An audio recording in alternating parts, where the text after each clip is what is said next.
Hello students, मैं अंजलि पयाल स्वागत करती हूँ आपका आईसीटी वर्चुअल क्लासरूम देहरादून से। कैसे हैं आप सब लोग? उम्मीद करती हूँ आप सब लोग अच्छे होंगे और अपनी लाइफ में बहुत बेहतर कुछ कर रहे होंगे।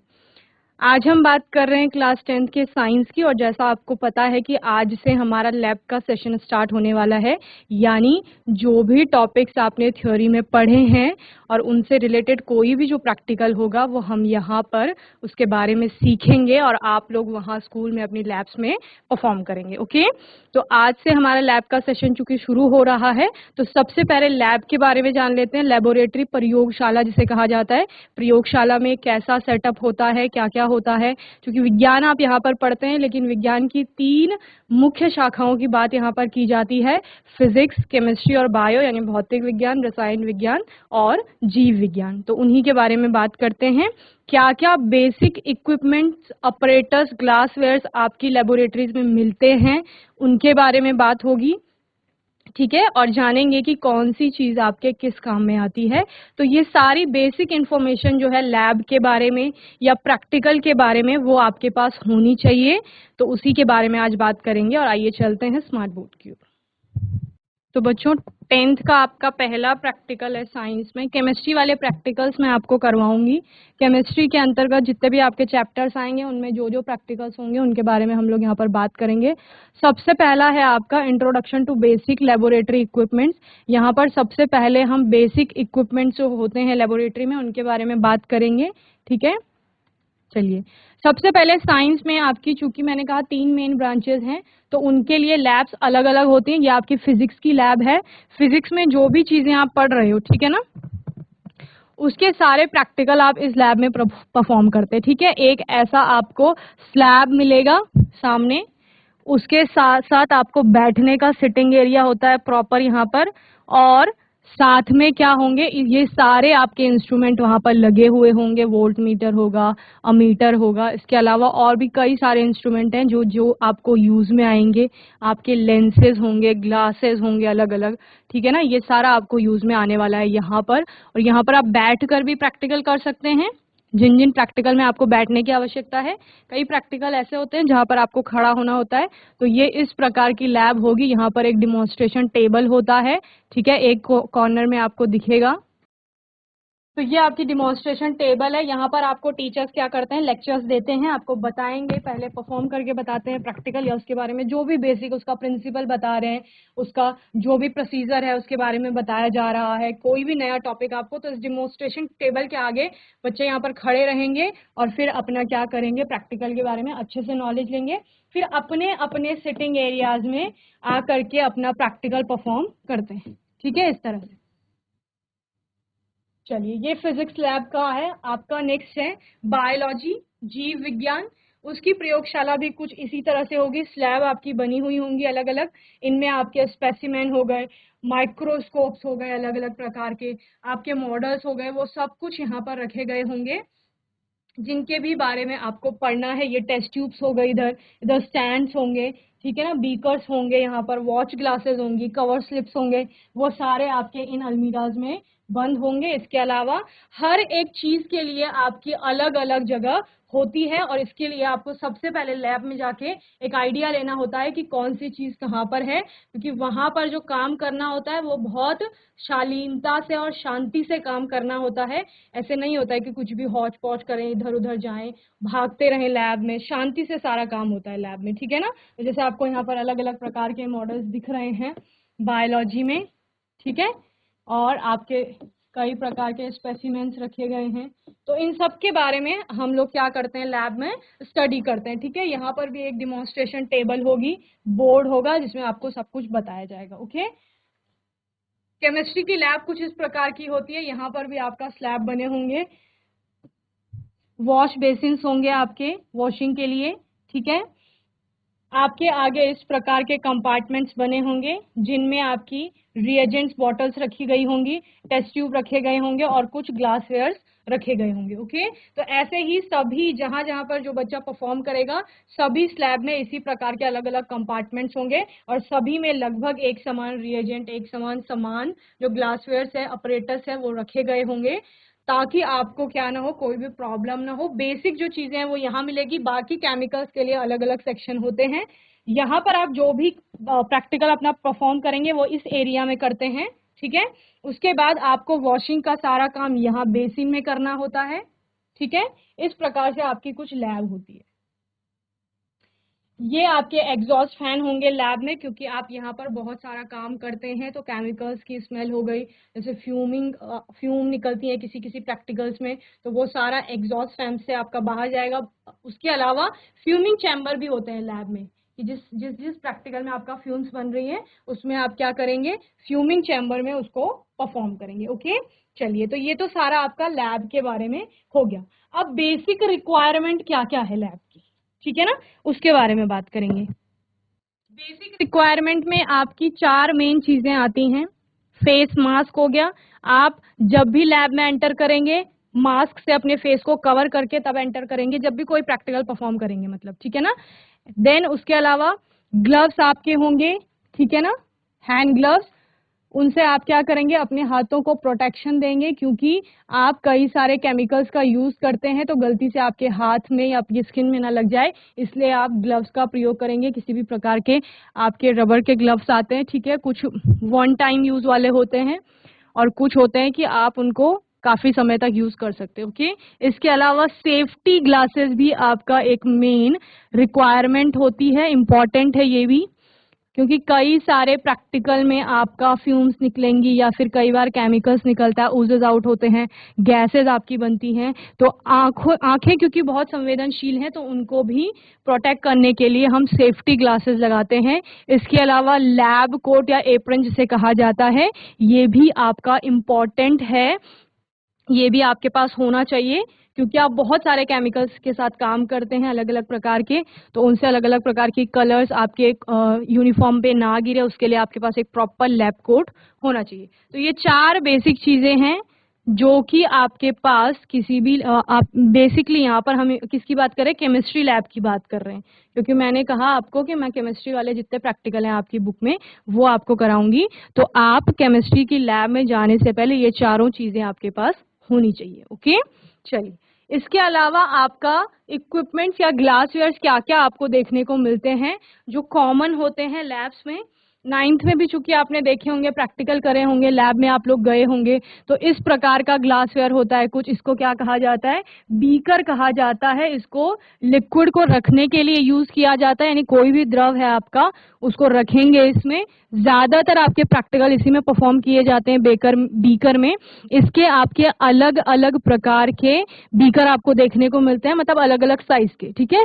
आपको 100 ml का मिलेगा, 250 का मिलेगा, 200 का मिलेगा, 500 का मिलता है, 600 हो गया, 1000 ml का हो गया। तो इतने सारे बीकर्स आपको अलग अलग साइजेस में देखने को मिलते हैं। इसके अलावा बोरोसिल इसमें लिखा होता है, तो बोरोसिलेटेड ग्लास का ये बना हुआ होता है। और ये आपका टेस्ट ट्यूब है, ठीक है ना। इसमें जितने भी आप टेस्ट लगाते हैं वो ज्यादातर टेस्ट ट्यूब या परख नली से कहा जाता है, इसमें आप लोग परफॉर्म करते हैं। ओके, टेस्ट ट्यूब भी आपके अलग अलग प्रकार की होती हैं, जैसे कुछ होती है सेंट्रीफ्यूजिंग ट्यूब्स जिन्हें कहा जाता है, बॉइलिंग ट्यूब्स थोड़ा आपका जो नॉर्मल टेस्ट ट्यूब आती है उससे थोड़ा बड़ी होती है वो। तो अलग अलग साइजेस में ये भी आपको अवेलेबल होगा लैब में, ठीक है। ये आपका कोनिकल फ्लास्क हो गया, ठीक है, शंक्वाकार फ्लास्क भी इसको कहा जाता है। ये वॉल्यूमेट्रिक एनालिसिस जितनी भी होती हैं उनको करने के लिए और टाइट्रेशन करने के लिए यूज में आएंगी, ठीक है। इसके अलावा ये आपकी फनल हो गई, कीप जिसे कहा जाता है। इसका उपयोग किस लिए किया जाता है, जैसे आप फिल्टर कर रहे हैं किसी चीज को, तो फिल्टर पेपर लगाते हैं आप लोग, तो इसी में आप फिल्टर पेपर को सेट करेंगे। इसके अलावा जब आपको किसी लिक्विड को एक वेसल से दूसरे वेसल में ट्रांसफर करना होता है, तो तब भी आप इस कीप का यानी फनल का यूज करते हैं। ओके, चलिए, नेक्स्ट है आपका, ये आपका सबसे इंपॉर्टेंट ग्लासवेयर है जिसको कि मेजरिंग सिलेंडर कहा जाता है। मेजरिंग सिलेंडर का काम क्या होता है, किसी भी लिक्विड को जब आप मेजर करेंगे, आपको सभी ग्लासवेयर में स्केल बना हुआ दिख रहा है, इतने ml इतने ml इतने ml, ठीक है। लेकिन जब भी आप मेजर करके जब आपको बोला जाता है कि इतने ml आपको ये लिक्विड लेना है, सपोज आपको बोला जाएगा कि आपको 5 ml H2SO4 लेना है कॉन्सेंट्रेटेड, तो आप क्या करेंगे, आप इस मेजरिंग सिलेंडर का यूज करेंगे और इसमें मेजर करके उसको डालेंगे फिर जिस भी ग्लासवेयर में आप उसको परफॉर्म कर रहे होंगे। ओके, इस प्रकार से आप करते हैं, तो इसको मीजरिंग सिलेंडर कहा जाता है। ओके, ये भी आपको अलग अलग साइजेस में जिस प्रकार से यहाँ पर बनाया गया है उसी प्रकार से मिलता है। आपको 10 ml का मिलेगा, 20 का मिलेगा, 50, 100, 500, 1000 ml, तो इस प्रकार से अलग अलग मेजरिंग सिलेंडर आपको मिलते हैं। ठीक है ना, ये आपकी ग्लास रॉड हो गई। And second one is your China dish. Glass rod का काम क्या होता है? स्टर करने का काम होता है। किसी भी चीज को घोलना है,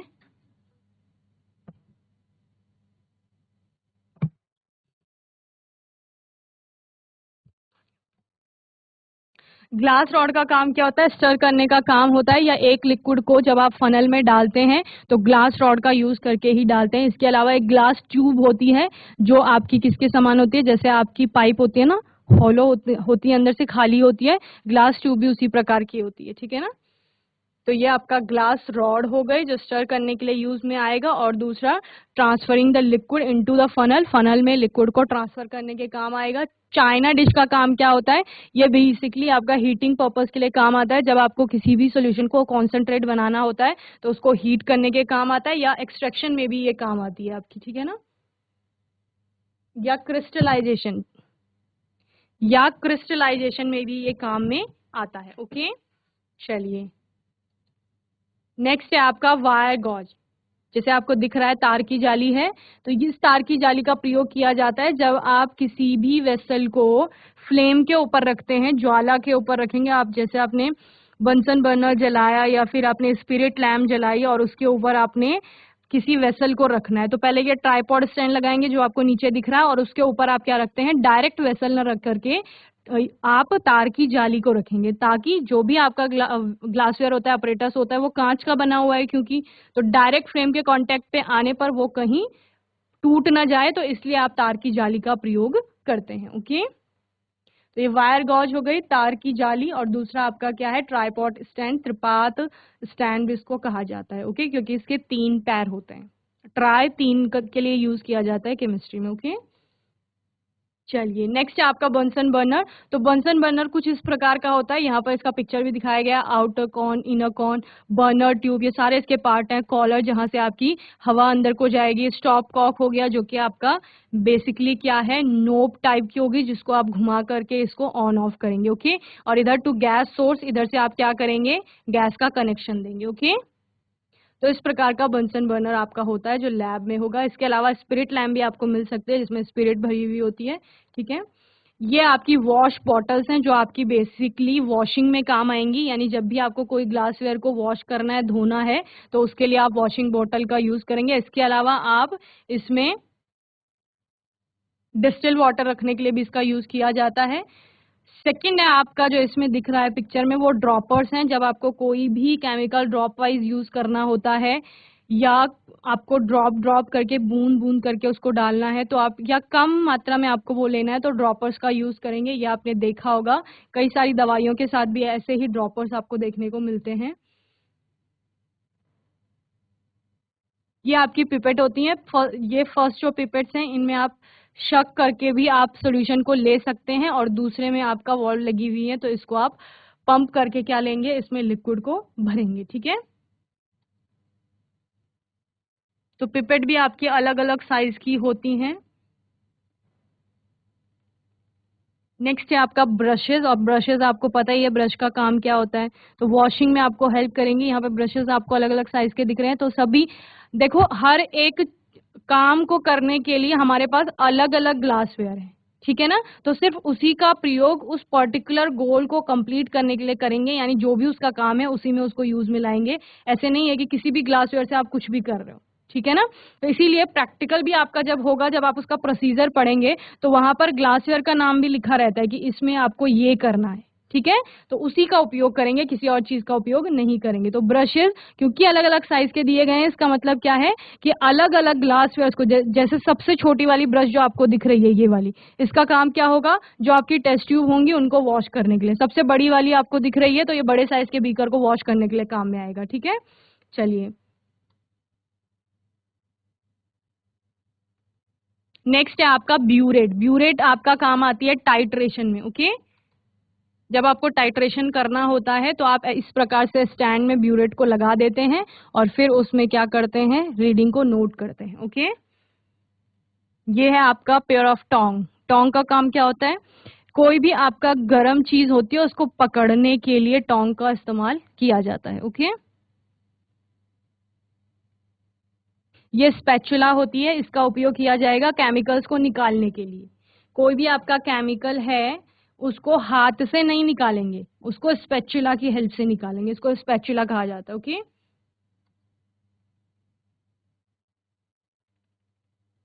नेक्स्ट है आपका फिल्टर पेपर और litmus paper. Okay, litmus paper का काम है आपको नेचर बताना किसी भी सॉल्यूशन का, और फिल्टर पेपर का काम है फिल्ट्रेशन में हेल्प में आता है।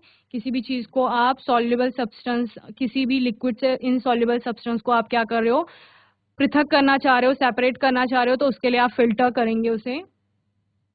तो फिल्टर पेपर से क्या होगा, लिक्विड आपका बाहर आ जाएगा, लेकिन जो वो इनसॉल्युबल सब्सटेंस है वो वहीं फंस जाएगा फिल्टर पेपर में। ओके, सम इम्पॉर्टेंट प्रिकॉशंस, कुछ प्रिकॉशंस हैं जो आपको लेने हैं, सावधानियां बरतनी हैं।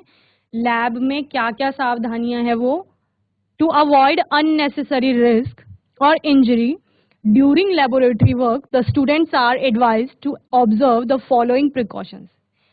केमिस्ट्री लैब में क्योंकि बहुत सारे केमिकल्स होते हैं आपके, तो कुछ कुछ केमिकल क्या होते हैं वो स्किन को कोरोड कर देते हैं, जैसे आप कोरोजिव नेचर के होते हैं। जैसे आप एसिड्स की बात करते हो तो उनका कोरोजिव नेचर होता है, अगर वो स्किन पे गिर गए, कॉन्सेंट्रेटेड हैं, तो वो क्या कर देंगे, स्किन को खराब कर देंगे। ठीक है ना, तो इसलिए क्या किया जाता है, कुछ सावधानियां बरती जाती हैं ताकि वहां पर किसी भी प्रकार की इंजरी ना हो, किसी भी प्रकार का आपका इंसिडेंट ना हो वहां पर।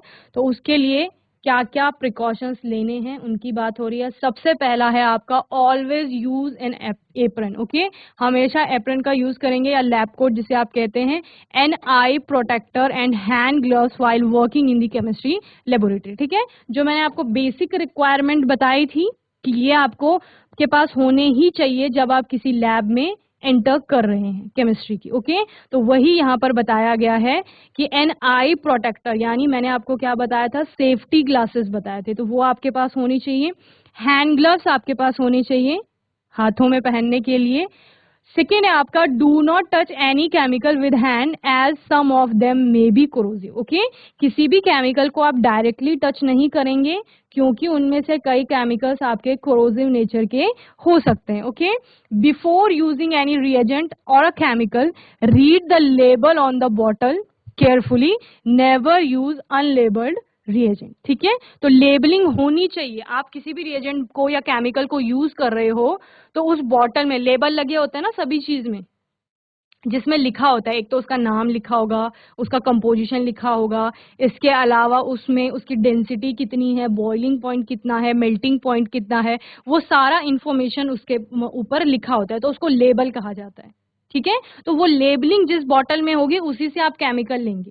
अगर किसी भी बॉटल से आपका वो लेबल्ड नहीं है, यानी उसका लेबल हट चुका है, उसमें लिखा नहीं गया है कि वो क्या केमिकल है, और किसी ने आपको ऐसे ही बोल दिया कि ये केमिकल है, तब भी आप उसको यूज नहीं करेंगे जब तक उस पर क्या नहीं है, लेबल नहीं है। इसके अलावा फोर्थ है आपका do not put any object into the reagent bottle. Reagent bottles जो होती हैं आपकी, उसमें आप किसी भी अन्य वस्तु को नहीं डालेंगे। ओके, फिफ्थ है do not bring in inflammable liquids such as alcohol ether near the flame. जहां पर भी आपकी फ्लेम होगी, यानी जैसे आपका बंसन बर्नर जल रहा है या ऑन है, या फिर आपका स्पिरिट लैंप आप जला रहे हैं, तो फ्लेम बन रही है, वहां पर ज्वाला बन रही है आपकी, तो उस फ्लेम के पास आप इनफ्लेमेबल लिक्विड्स नहीं लाएंगे। इनफ्लेमेबल लिक्विड्स का मतलब क्या है, जो ज्वलनशील द्रव हैं आपके, जो आग पकड़ लेते हैं। तो अल्कोहल है वो भी आग पकड़ लेता है, ईथर है वो भी जलने लगता है, तो इन सबको फ्लेम के पास नहीं रखेंगे। ऐसे नहीं कि आप काम कर रहे हैं, फ्लेम आप यूज कर रहे हो और वहीं पर आपने अल्कोहल की भी बॉटल रख दी है, ईथर है आपका कोई, वो भी वहीं पर रख दिया है, तो इस तरह से रिस्क, आपका रिस्क फैक्टर वहां पर बढ़ जाता है। ओके, और कुछ भी दुर्घटना वहां पर हो सकती है। तो आपको पहले तो सभी लैब में काम करने से पहले सारी सावधानियां बरतनी होती हैं, ठीक है ना। लेकिन केमिस्ट्री के लैब में आपको सबसे अधिक सावधान रहना पड़ता है किसी भी केमिकल को यूज करते टाइम, किसी भी ग्लासवेयर को यूज करते टाइम, फ्लेम को यूज कर रहे हैं तब भी, जब कोई रिएक्शन हो रही है तब भी, टेस्ट ट्यूब का यूज कर रहे हो, बीकर का यूज कर रहे हो, किसी भी ग्लासवेयर का यूज कर रहे हो, आपको एकदम से सावधान होना होगा और शांति से वहां पर काम करना होगा। ओके, चलिए नेक्स्ट आपकी क्या है प्रिकॉशन में, 6th है, always pour acid into water for dilution, never add water to acid. Okay, ये आपने पढ़ा है कि एक्सोथर्मिक रिएक्शन होती है एसिड और वाटर के बीच में, यानी जल और आपका जो अम्ल होता है उसके बीच में ऊष्माक्षेपी अभिक्रिया होती है, यानी जब जल और अम्ल को मिलाएंगे तो उससे क्या होता है, बहुत सारी ऊष्मा वहां पर बनती है, ठीक है ना। तो वो आपका क्या होगा, अगर आप वाटर को एसिड में डालेंगे तो एसिड आपका बाहर को आ जाएगा, ठीक है, और वो कहीं भी गिर सकता है, किसी भी चीज को खराब कर सकता है।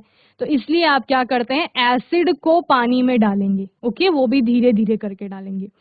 नेक्स्ट है आपका 7, do not use cracked glass apparatus such as beakers और फॉर हीटिंग पर्पस। ओके, कोई भी क्रैक्ड ग्लास अपरेटर्स जो होगा, जैसे आपका बीकर है या कोई भी जिसको आप हीट करने वाले हो यानी गर्म करने वाले हो और उसमें कोई क्रैक है, तो उसको आप यूज नहीं करोगे, यानी अच्छा ग्लासवेयर होना चाहिए, उसी को आप यूज करेंगे। 8 है आपका, be careful while heating the test tube, जब भी टेस्ट ट्यूब को हीट करेंगे तो उस टाइम केयरफुल रहेंगे, सावधान रहेंगे। The test tube should never point towards yourself or towards your neighbors while heating or adding a reagent। ठीक है, जब भी आप टेस्ट ट्यूब का प्रयोग करते हैं तो आप केयरफुल रहेंगे, जब भी उसको गर्म कर रहे हैं या उसमें कोई भी प्रैक्टिकल परफॉर्म कर रहे हैं, कोई केमिकल उसमें डाल रहे हैं, कोई भी रिएजेंट डाल रहे हैं, तो उसका जो टेस्ट ट्यूब का मुंह होता है ना, जहां से आप उसमें डालोगे, वो दूसरी साइड को होना चाहिए, अपनी साइड नहीं होनी चाहिए, या कोई किसी और व्यक्ति या जो आपका साथी है उसकी साइड को भी नहीं होना चाहिए, ठीक है, क्योंकि वहां से कुछ भी गैस निकल सकती है, केमिकल बाहर आ सकता है, तो वो किसी पे भी गिर सकता है, ठीक है ना। 9th है, डू नॉट हीट बीकर्स और china dish directly on flame, always make use of wire gauze. Okay, कोई भी आपका ग्लासवेयर है उसको डायरेक्टली आप फ्लेम के ऊपर नहीं रखेंगे, जब आप हीट कर रहे हो आप हमेशा वायर गॉज का यूज करेंगे, जैसे हमने यहाँ पर ग्लासवेयर में भी देखा, आपका जो भी हम इक्विपमेंट्स देख रहे थे उनमें वायर गॉज आई थी आपकी, तो उसका प्रयोग मैंने आपको बताया था कि फ्लेम के ऊपर आप ट्राइपॉड स्टैंड लगाते हैं, देन उसके ऊपर वायर गॉज रखेंगे, देन आप उसके ऊपर क्या रखेंगे, अपना जो भी आपका ग्लासवेयर यहाँ पर यूज कर रहे हैं, चाइना डिश हो गई या बीकर हो गया, तो वो उसके ऊपर रखेंगे। ओके, 10th है आपका, be careful in smelling chemicals और vapours, always fan the vapours gently towards your nose. Okay, आप क्या करेंगे, कई प्रैक्टिकल में आपको स्मेल लेनी होती है, स्मेल लेने का मतलब क्या है कि आपको सूंघना होता है कि किस प्रकार की इसमें गंध आ रही है, ठीक है, तो डायरेक्ट नहीं लेंगे, डायरेक्ट इनहेल नहीं कर लेंगे उसकी जो स्मेल आ रही होगी उसको। ओके, क्या करेंगे, धीरे धीरे फैन करेंगे और जेंटली आप उसको सूंघेंगे आराम आराम से। ओके, तब आप बताएंगे कि किस प्रकार की स्मेल इसमें आ रही है। ओके, तो ये सारा आपका आज बेसिक आइडिया हो गया लेबोरेटरी के बारे में, केमिस्ट्री की लैब कैसी होती है, उसमें क्या क्या आपके बेसिक जो आपके इक्विपमेंट्स आएंगे, वो बेसिक रिक्वायरमेंट क्या क्या है, इसके बारे में हमने पढ़ा। इसके अलावा ये तो हमने बहुत कुछ ग्लासवेयर्स देखे, कुछ चीजें देखी, इसके अलावा आपके इलेक्ट्रॉनिक इंस्ट्रूमेंट्स होते हैं बहुत सारे, हॉट प्लेट हो गया, हॉट एयर अवन हो गया, मेल्टिंग पॉइंट, बॉइलिंग पॉइंट, ऐसे ही आप मेल्टिंग पॉइंट ऑपरेटर्स हो गया, ठीक है, इसी प्रकार के आपके बहुत सारे ऑपरेटर्स होते हैं जिनको आप विद्युत का उपयोग करके चलाते हैं और उनमें प्रैक्टिकल परफॉर्म किए जाते हैं। तो यहाँ पर जैसे जैसे आपका प्रैक्टिकल आएगा वैसे वैसे हम क्या करेंगे, उनके बारे में, उसके मटेरियल रिक्वायरमेंट जो आएगी, तो उसमें हमें कोई नया अगर ऑपरेटर्स दिख रहा है, कोई नया इक्विपमेंट दिख रहा है, तो उसके बारे में भी सीखेंगे, ठीक है। तो जो आपका आने वाला लैब का सेशन होगा उसमें हम फर्स्ट प्रैक्टिकल अपना परफॉर्म करेंगे, जो कि आपका टाइप्स ऑफ रिएक्शन का होगा। हमने सारे टाइप की केमिकल रिएक्शंस पढ़ ली हैं, तो उनमें से एक टाइप का रिएक्शन हम यहाँ पर परफॉर्म करेंगे कि किस प्रकार से आपका रिएक्शन हो रही है और प्रोडक्ट बन रहा है, वो हम यहाँ पर देखेंगे। ओके, चलिए, तो बच्चों आज का सेशन आपको समझ में आया होगा। इसमें हमने सिर्फ ग्लासवेयर्स के बारे में देखा, लेबोरेटरी का एक आइडिया लिया, बेसिक रिक्वायरमेंट्स देखी, क्या क्या प्रिकॉशंस आपको यूज करने हैं जब भी आप लैब्स में होंगे, उन सब चीजों के बारे में सीखा, ठीक है ना? तो ये सब बातें आपको ध्यान में रखनी है और इन बातों को ध्यान में रखकर ही आप आगे के प्रैक्टिकल्स परफॉर्म करेंगे अपनी-अपनी लैब्स में, ठीक है? आने वाले सेशन में हम टाइप्स ऑफ केमिकल रिएक्शन में एक कोई टाइप लेकर चलेंगे और उसका प्रैक्टिकल यहाँ पर परफॉर्म करेंगे। तो तब तक के लिए आईसीटी वर्चुअल क्लासरूम से जुड़ने के लिए धन्यवाद।